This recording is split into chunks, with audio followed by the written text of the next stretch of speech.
abana Kristo Yesu akuzwe.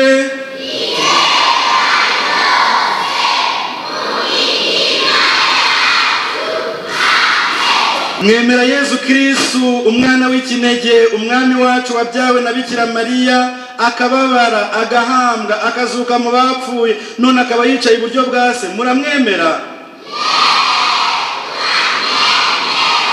Mwemera Roho Mutagatifu, Kiliziya Gatolika ntagatifu n'urusange rw'abatagatifu, ikizwa ry'ibyaha, nuko abantu bazazuka bakazabaho iteka? Dushimira Imana dukoma amashyi n'impundu.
Kw'izina ry'Imana Data na Mwana na Roho Mutagatifu. Inema y'Umwami wacu Yesu Kristo n'urukundo rw'Imana Data n'ubusabane kuri uwo mutagatifu bihorane namwe.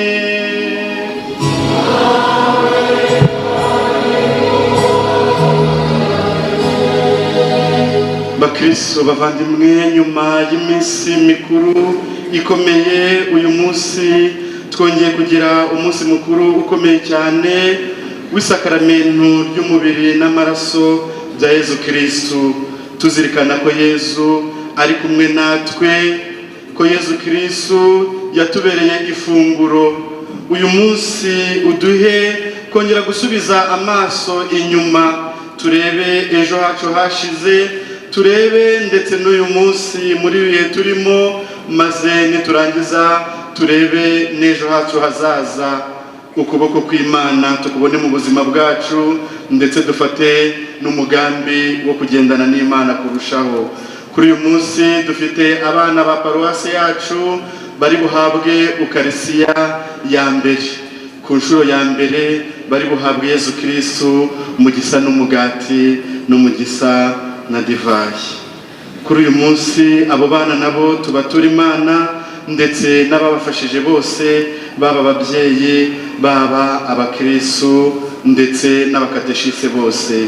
Turifatanya n'umuryango wa Augustine Twagirimana na Verediana Nyirandabateze ushimira Imana binyuze ku mubyeyi Bikira Mariya ibyiza yabagiriye mu mwaka bamaze bahawe isakaramentu ryo gushyingirwa. Turifatanya n'urugo rw'abakristo rushimira Imana imyaka 8 bamaze bahawe isakaramentu ryo gushyingirwa. Twese tubanze duce bugufi, dusabe Nyagasani imbabazi z'ibyaha byacu, kugira ngo dushobore kumva ijambo ry'Imana no gutura iki gitambo cy'Ukarisiya dufite umutima usukuye. Nemereye imbere y'Imana ishobora byose,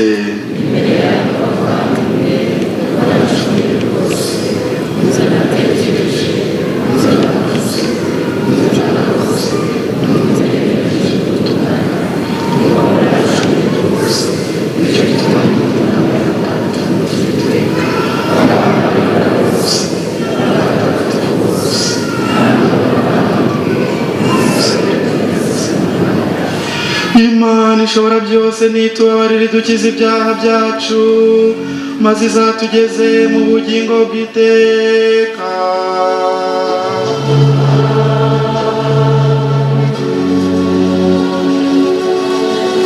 Isomo ryo mu gitabo cy'Ivugururamategeko.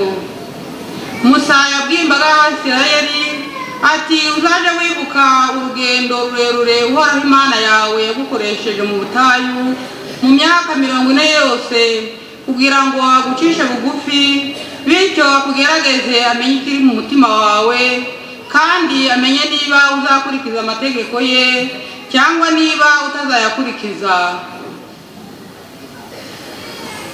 Yagucishije bugufi atuma wicwa n'inzara, maze akugaburira amanu wari utazi n'abasokuruza bawe batigeze bamenya. Ibyo ari ukugira ngo akumenyeshe ko umuntu adatungwa n'umugati gusa, ko ahubwo atungwa n'ijambo ryose riturutse mu kanwa k'Uhoraho. Uramenye ntuzibagirwe Uhoraho Imana yawe wagukuye mu gihugu cya Misiri, mu nzu y'ubucakara, niwe wakunyujije muri bwa butayu bunini kandi buteye ubwoba, butuwe n'inzoka zifite ubumara butwika na za manyenga, bukaba igihugu kigwengeye kitagira amazi. Niwe wagukuriye amazi mu rutare rukomeye. Muri ubwo butayu niwe wakugaburiye manu abasokuruza bawe batigeze bamenya. Iryo ni ijambo ry'Imana.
Isomo ryo mu ibaruwa ya mbere Mutagatifu Pawulo intumwa yandikiye Abanyakorinti. Bavandimwe, mbese inkongoro y'umugisha tunyweraho dushima Imana si ugusangira amaraso ya Kristo? N'umugati tumanyurira hamwe si ugusangira umubiri wa Kristo?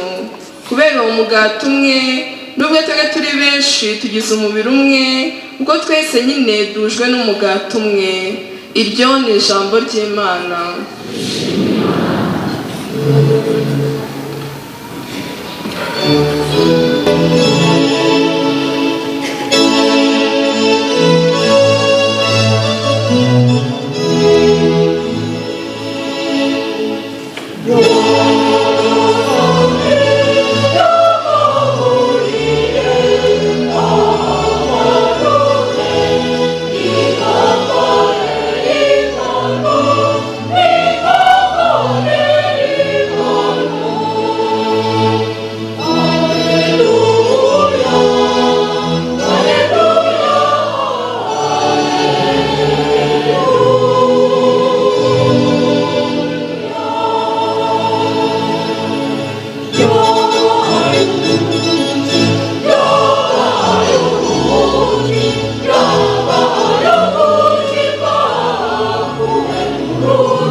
Nyagasani Yesu nabane namwe.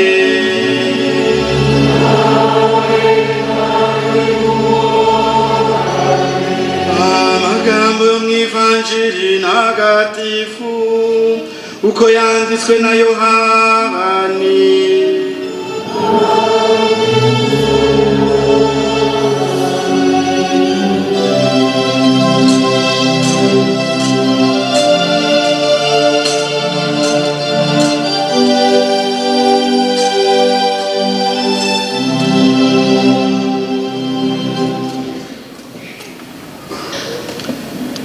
Muri icyo gihe Yesu amaze kugaburira imbaga imigati 5 n'amafi 2, aravuga ati, ninjye mugati muzima wamanutse mu ijuru.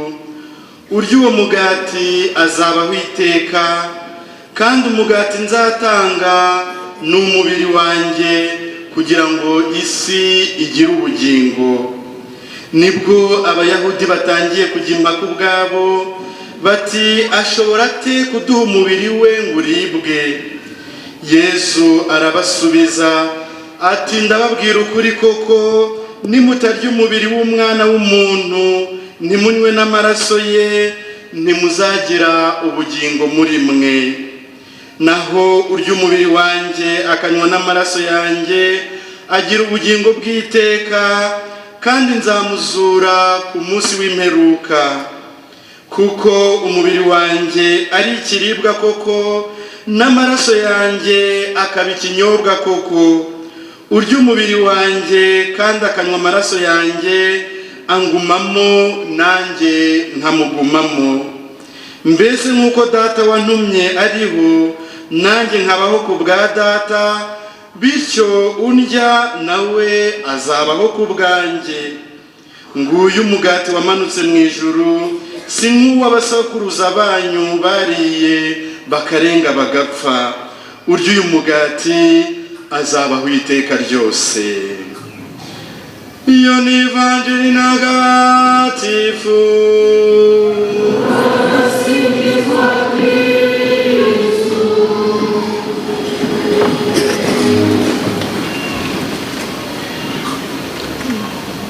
Bakristo bavandimwe muri aho, Kristo Yesu akuzwe.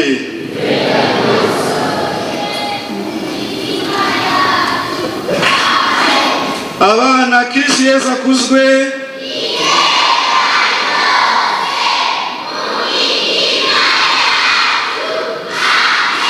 Aha, mwabukereye, birumvikana, biragaragara mu majwi yanyu.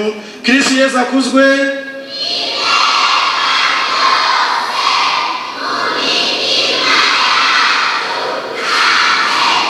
Abakuru barahangaha bampera abana amashyi n'impundu, murumva yuko amajwi yabo ni umunsi rero, umunsi ukomeye, aho tuzirikana ibintu bikomeye. Yesu Kristo wemeye kutubera ifunguro, atubereye ifunguro akabana natwe. Umunsi mukuru w'isakaramento ritagatifu ni umunsi koko uhamya ndetse ugashimangira kuba Yesu ari kumwe natwe, kandi akaba ari we rwose mu gisa n'umugati, mu gisa na divayi biba byahawe umugisha mu gihe cya liturujia muri misa. Uyu munsi ubundi mu busanzwe wihizihizwa ku wa kane ukurikira umunsi mukuru w'ubutatu butagatifu. Ni ukuvuga ngo ni ku munsi wa 60 uvuye kuri Pasika. Pasika ni umunsi ukomeye. Pasika ku munsi wa 40 tukizihiza Ascension, ku munsi wa 50 tukizihiza Pentekosti, ku munsi wa 60 tukizihiza isakaramento ritagatifu. Ariko noneho ubwo twagombye kuba twarawizihije ku wa kane, ariko kugira ngo tuwizihize ku buryo bw'umwihariko, kuko hari benshi baba bafite imbogamizi z'akazi, niyo mpamvu mu bihugu byinshi bawimurira uyu munsi ku cyumweru, kugira ngo nabo ngabo bafite iby'akazi batabyitwaza ngo bababujije umugati usanzwe, bari kubabwira iby'umugati wo mu ijuru. Hari ibihugu rero n'ubundi bawizihiza ku wa kane, abandi tukabyimurira ku cyumweru, kuko icyo gihe byagombye nyine kuba konji, ahasigaye noneho tukawizihiza ku buryo bw'umwihariko. Ni umunsi ufite amateka maremare, umunsi umaze imyaka 759, kuko Papa Urbani wa kane niwe wategetse ko uwo munsi nyine ugira ute uba umunsi utegetswe muri Kiliziya. Ubwo imyaka 759 ni byinshi cyane. Noneho mu myaka 705 ishize, akaba ari bwo hatangiye ku mugaragaro ibintu byo gutambagiza isakaramento hirya no hino mu makaritsiye, bigamije iki? Byo kugira ngo rwose iwacu aho tunyura umunsi ku munsi naho hahabwa umugisha, aho tunyura umunsi ku munsi twumve ko tuhanyurana na Yesu, aho tunyura ku munsi twumve ko hatagatifujwe, tumwereke amateka yacu, tumwereke ibyo tubamo, ariko tumubwira tuti turifuza kubana nawe kurushaho. Ibyo rero bikaba ari ikintu gikomeye natwe turi bukore uyu munsi. Bakristo bavandimwe, kuri uyu munsi rero ubundi twagombye gukora iki? Uyu munsi ni ukuvuga ngo turibuka ko twese duhora mu ducogocogo tw'ubuzima, tuba twirukanka hirya no hino, baba ababyeyi, baba abana, ubu ngubu abakozi iminsi yose baba birukanka, n'akazi, kubyuka yirukira mu kazi, akagaruka nimugoroba agize ate. Hanyuma abashomeri nabo bibaza ngo mbese biragenda bite. Abanyeshuri ubu ngubu batangiye gutekereza ibizamini, kuko mu minsi iri imbere bihari.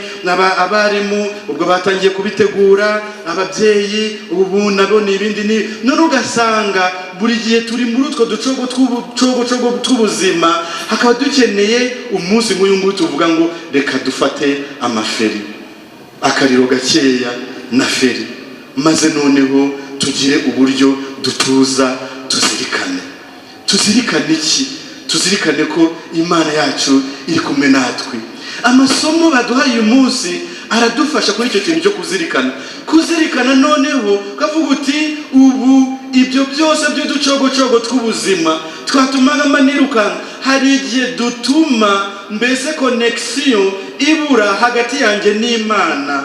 Uyu munsi rero nukongera kugira ngo urebe yuko connection zaza, kugira ngo urebe ko iminara yakora neza, maze none uvuga uti njyewe n'Imana duhurira hehe, njyewe n'Imana tujyana dute. Niyo mpamvu ririya somo rya mbere ryabaye isomo ryo kwibutsa ngo uzajye wibuka urugendo rurerure uhoraho Imana yagukoresheje mu butayu mu myaka 40 yose, uzajye uhora wibuka. Ni ukuvuga ngo uyu munsi uduhuza n'amateka yacu yashize. Nikiri somo rya mbere ritubwira Musa urimo kwibutsa bari abahebureyi, arakwibutsa wowe nanjye mu mateka yawe bimeze bite, ujye uhora wibuka. Ese mu mateka yawe ubonamo urutoki rw'Imana? Ujye uhora wibuka ko mu mateka yawe harimo ibibi hakabamo n'ibyiza, harimo aho wishwe n'inzara, harimo aho wishwe n'inyota, hari aho wishwe n'ibigeragezo, ariko nanone ntiwirengagize ko hari n'ibyiza byabayemo. Ibyo byose rero ntuzashake kubyiyitirira, ntuzashake kubigira nkaho ari ibigenda gutyo gusa, ahubwo noneho wumve yuko hari uburyo Imana iri muri ibyo ngibyo. Ibi umunsi uduhuza n'amateka yacu y'ejo hashize. Ese ubu ngubu ushobora kongera kubona network, ushobora kongera kubona rezo, ukabona mu mateka yawe uburyo byagenze, byakugendekeye bite, ufite imyaka ingahe kugeza ubu ngubu, iyo myaka yawe byagenze bite mukristo umuvandimwe, byagenze bite, kugira ngo nibimara kuboneka none kuko ukarisiya bivuga gushimira, twese tuze kubitura Imana, dushimira Imana, tuzi nicyo tuyishimira. Kuko kuza gutya gusa ngo turashimira, icyo gihe bishobora kukubera nyine nkaho ntacyo bivuze. Ariko wongeye ugasubira inyuma gatoya, cya gihe byakugendekeye bite, igihe wavukaga byagenze bite, wavutse ku babyeyi bameze bate, hanyuma se wakuriye hehe, wakuze ute mu bwana bwawe, byagenze bite, hanyuma urazamuka, uzamutse byageze hehe. Muri cya gihe abanyarwanda bahura na jenoside yakorewe abatutsi, wowe byakugendekeye bite, muri icyo gihe warokotse ute, wakize ute, byagenze bite, hanyuma se nyuma yaho byagenze bite, hanyuma muri ya mateka yawe yose ibyo ngibyo byose wabibayemo ute. Jya wibuka, ntuzibagirwe uhoraho Imana yawe. Uhoraho Imana yawe gukoresha ibyo yagukoreye mu butayu. Mu butayu ni ukuvuga ngo hahandi wari umerewe nabi, hahandi wari ufite inzara n'inyota, kugira ngo gucishe bugufi. Nahara wageze ucishwa bugufi, ukagira gutyo ugasanga igisuzuguriro, hahandi abantu bose bakunyegaga, hahandi bagufatiye mu biki n'iki, none ukavuga uti ibyanjye bindangiriyeho. Ibyo byose rimwe na rimwe biba nk'ikigeragezo, ariko ugomba kubibonamo urutoki rw'Imana. Yagucishije bugufi ngo atuma wicwa n'inzara, niko Musa arimo kubwira hariya. Ariko ngo ibyo byari kugira ngo kumenyeshe ko umuntu adatungwa n'umugati gusa. None ubu ngubu ugeze kuri iyi saha uridegembya. Ese ayo mateka yawe hari ikintu wakuramo kugira ngo ushimire Imana? Ubu ngubu hari abashimira Imana ko hagize gute, babonye ibi n'ibi. Ese mu gihe turi butambagire ushobora kugenda ubyizihiza ushimira iyo Mana. Ibyo by'amateka yahise si ukugira ngo tube ku kahise gusa, ahubwo ni ukugira ngo akahise kaduhuze n'Imana, maze koko bigende neza. Ubwo ni ukuvuga ngo Yesu Kristo tubana nawe mu masakaramentu, niyo mpamvu tugomba gusingiza ayo masakaramentu no kuyahabwa neza tubishyizeho umutima. Ubu ngubu rero abatahiwe ni bano bana bacu bari buhabwe ukarisiya uyu munsi. Bana mugiye guhabwa ukarisiya, ngaho nimuhaguruke tubarebe. Nimuhaguruke. Kristo Yesu akuzwe.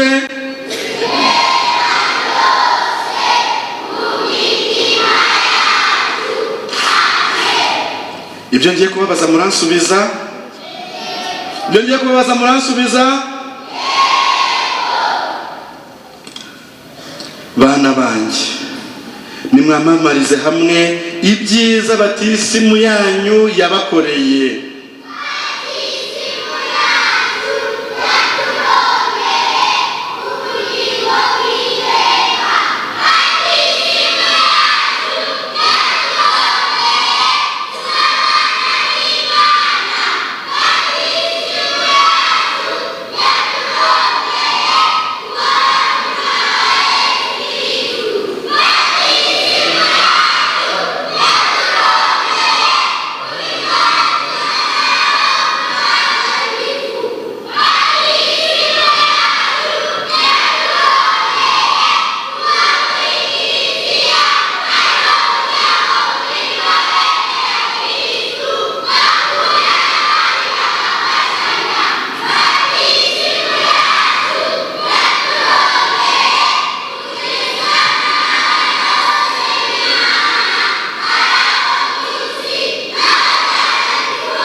niba bamera amashyi n'impundu.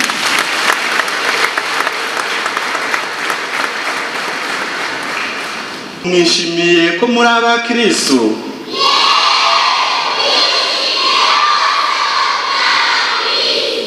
Kugira ngo umuntu akurikire Kristo abe intumwa ye itagamburura, ni ngombwa guhitamo bitisubiraho. Yezu ubwe yatubwiye ati ntawe ushobora gukorera abashebuja babiri. Niba rero mwahisemo Kristo, ni ngombwa kwitandukanya rwose na shitani n'icyitwa icyaha cyose. Aho mwarabitekereje? Koko mwanze rwose kwemera cyangwa gukora ibitagikwiriye uwahawe urumuri rw'inyigisho bya Kristo? Ubwo mwanze shitani, murashaka noneho kwiyegurira Kristo. Ubu rero mugiye ubwanyu kwamamaza ukwemera kwanyu mufite, ari nako umunsi mubatizwa ababyeyi banyu basezeranye kubareramo. Muhawe akanya gatoya ko kwisuzuma ngo musubize ibibazo Kiliziya igiye kubabaza. Naho ni muceceke gatoya.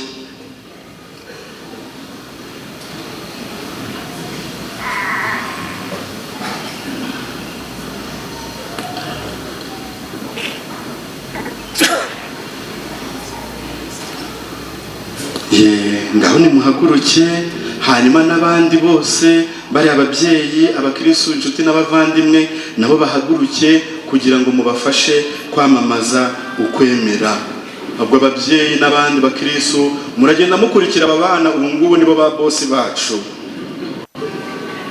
Bana Kristo yakuzwe.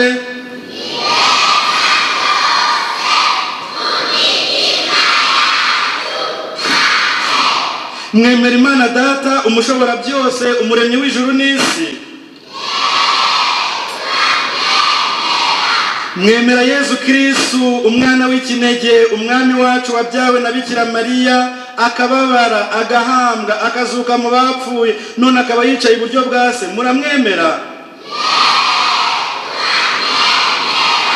Mwemera Roho Mutagatifu, Kiliziya Gatolika ntagatifu n'urusange rw'abatagatifu, ikizwa ry'ibyaha, nuko abantu bazazuka bakazabaho iteka. Dushimira Imana dukoma amashyi n'impundu.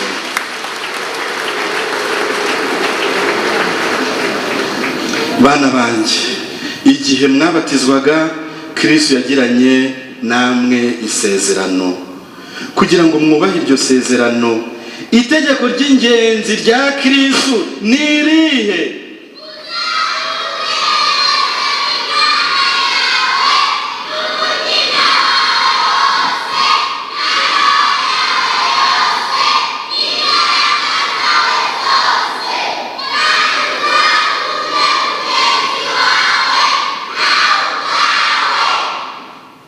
Muzakurikiza gute iryo tegeko ry'urukundo?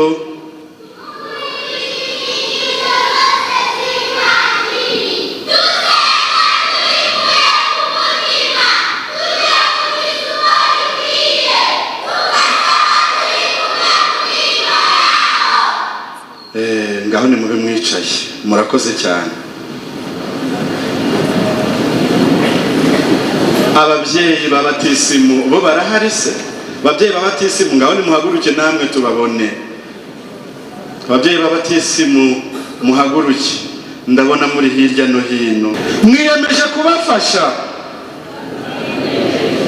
Ko ntari kubumva. Mwiyemeje kubafasha? Mwiyemeje kubagenzura no kubagira inama? Ngaho rero dushimiye Imana, namwe tubahaye amashyi n'impundu. Ngaho namwe mwicare. Ubu ngubu abana mwumvise ibyo biyemeje, kandi ibyo biyemeje ababyeyi ni twebwe tuzabibafashamo. Tumaze rero no kwamamaza ukwemera kwacu. Ubu ngubu n'ibindi n'amasengesho n'iki byose twabikubiye hamwe. Ahasigaye ubu ngubu tugiye gutura Imana ibyo dutunze. Abaririmbyi bakomeze badufashe.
bavandimwe nimusabe kugira ngo igitambo cyanjye ari nacyo cyanyu kinyura Imana Data ushobora byose.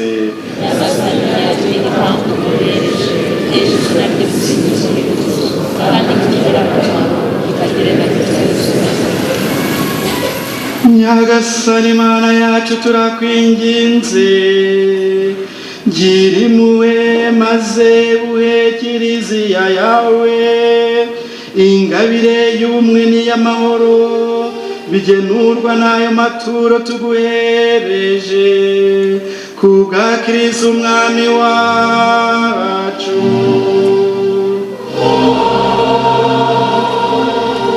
Nyagasani Yezu nabane namwe.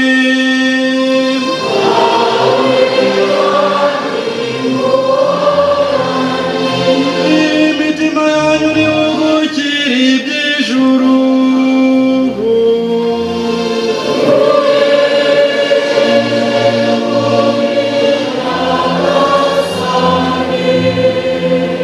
Dushimire Nyagasani Imana yacu.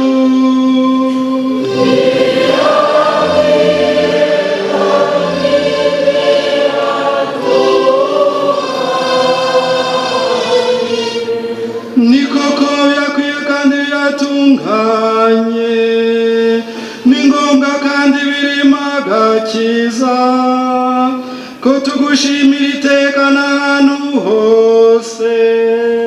Nyagasani dawe nyir'ubutagatifu, Mana ishobora byose, ugahora witeka ku bwa Kristo umwami wacu. Igihe yasangiye n'intumwa ze bwa nyuma, yashatse ku rwibutso rw'agakiza abantu bose bakesha umusaraba we ruzakorwa igihe cyose. Maze rero dawe umwana wawe nta mutagira inenge hakwituraho igitambo kikunogeye kandi kigusingiza ku buryo bukwiye. Iryo banga ry'agatangaza niryo utungisha abayoboke bawe rikabatagatifuza, maze bene muntu uko basangiye gutura ku isi imwe bagasangira n'ukwemera kumwe kubamurikira kandi bakarangwa n'urukundo rumwe rubahuriza hamwe. Niyo mpamvu tunezezwa no gusangirira ku meza matagatifu iryo sakaramento ry'agatangaza, kugira ngo nitumara gusenderezwa ingabire zawe zineza imitima zizadutaka ubutungane buduha gusa n'ab'ijuru. Nicyo gitumye ibiremwa byose byo mu ijuru no munsi bikuramya bikuririmbira indirimbo nshya, kandi natwe twifatanyije n'abamarayika bawe bose duhanikiye icyarimwe igisingizo cy'izina ryawe, tuvuga ubudahwema tuti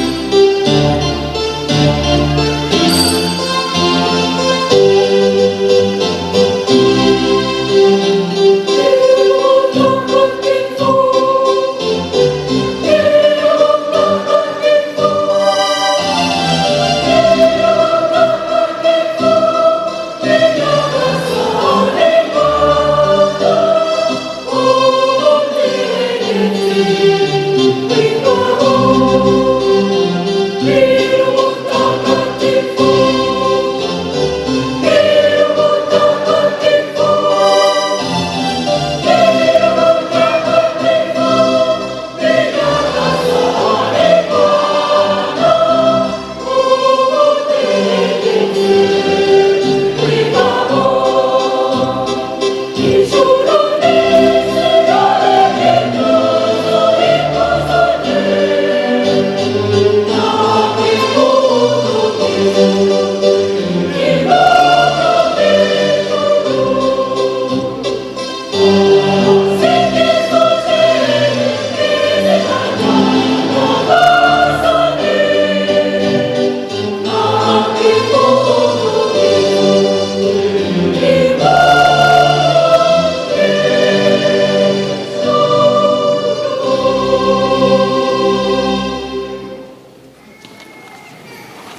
koko nyir'ubutagatifu nyagasani ukaba n'isoko y'ubutungane bwose, none duteraniye imbere yawe twifatanyije na kiliziya yose kuri uyu munsi w'intangiriro y'icyumweru kugira ngo duhimbaze wa munsi muhire Kristo yazutse akava mu bapfuye maze ukamukuza umwicaza iburyo bwawe. None rero mubyeyi wacu turagusaba tumwisunze ngo usakaze roho wawe kuri aya maturo maze uyatagatifuze kugira ngo ahinduke atubere umubiri n'amaraso bya Yezu Kristo umwami wacu. Igihe yaragiye bwabizwa bare n'urupfu ku bushake bwe, yafashe umugati arashimira arawumanyura nuko awihereza abigishwa be avuga ati nimwakire maze muryeho mwese, iki ngiki koko ni umubiri wanjye ugiye kubatangirwa.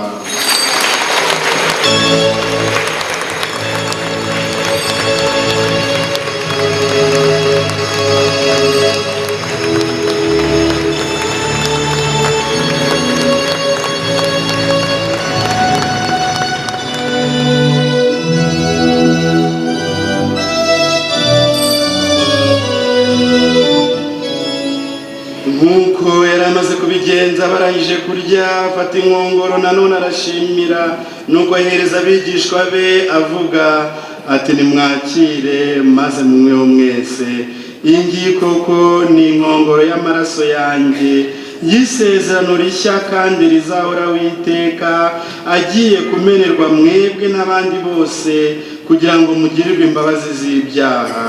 Ibi mujye mubikora bibe urwibutso rwanjye.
Nyagasani turakwinginze udukize ibyago byose, ibihe turimo bisakaze amahoro, impuhwe zawe ziturengere, zidukize icyaha cyose, ziturinde n'amakuba yose, mu gihe tugitegereje ya mizero mahire nukuza kumukiza wacu Yesu Kristo.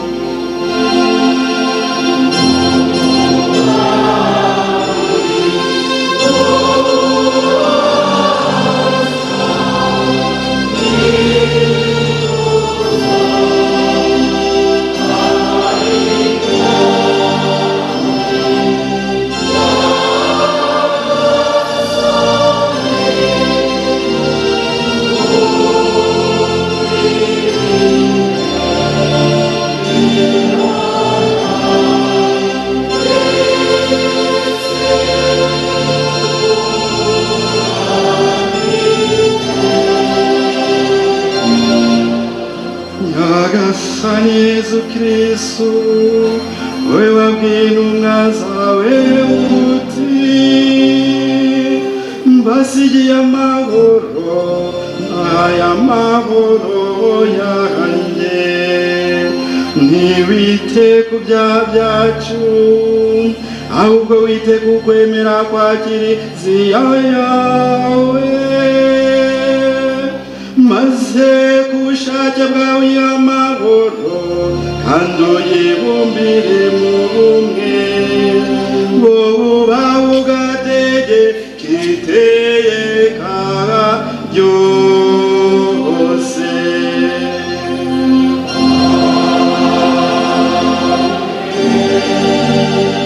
Nimugire iteka amahoro ya Nyagasani.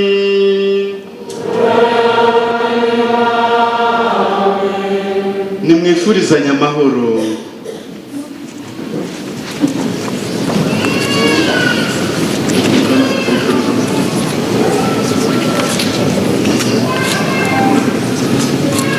Oh,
kwinjira